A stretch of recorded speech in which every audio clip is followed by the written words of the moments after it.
New this morning, Secretary of State Marco Rubio is in the Middle East.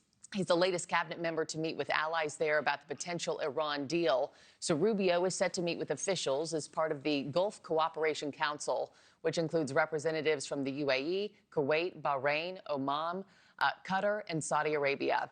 NewsNation White House correspondent Libbey Dean joins me now with the latest from the White House. Libbey, good morning to you. The president now has another warning for Tehran and its leaders. What's he saying? Yeah. Good morning, Markie. Yeah, those warnings from the president. He said that if the Iranians don't live up to the agreement, he'll do what he has to do. And we also are seeing these negotiations continue in the meantime. But Vice President J.D. Vance, he did return from Switzerland late last night following multiple days of talks with Iranian officials and Pakistani mediators there. President Trump also claiming the Strait of Hormuz is totally open. The U.S. is doing very well in getting a fair and reasonable deal. And he also said he unfroze Iranian assets for a specific reason.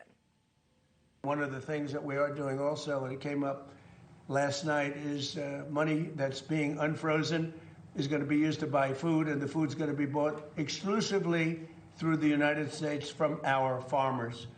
And corn, soybeans, all of the things they need are going to be bought from our farmers.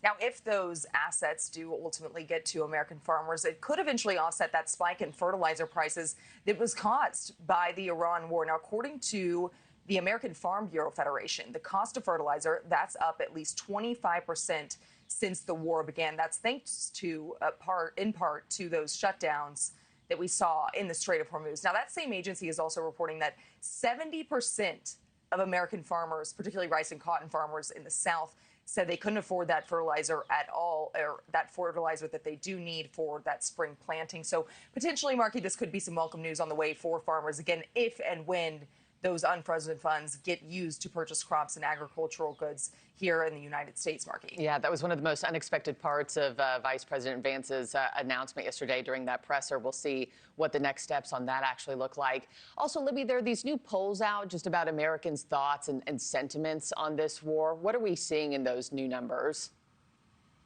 The numbers make it pretty clear, Markie, here. Very simply, most Americans want this war with Iran to end now. According to this new CBS YouGov poll that we've got, 78% of Americans say they want the conflict to end.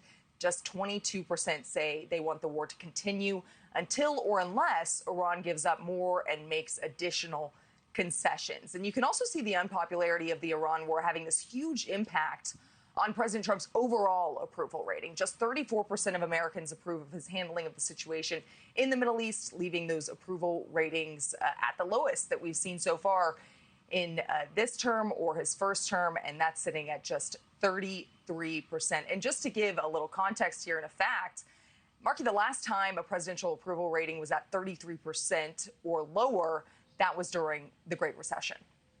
Okay, Libbey Dean live at the White House. Thank you so much for those updates there. Thank you for watching. Subscribe below and download our NewsNation app right now on your phone, and you will get fact-based, unbiased news for all Americans.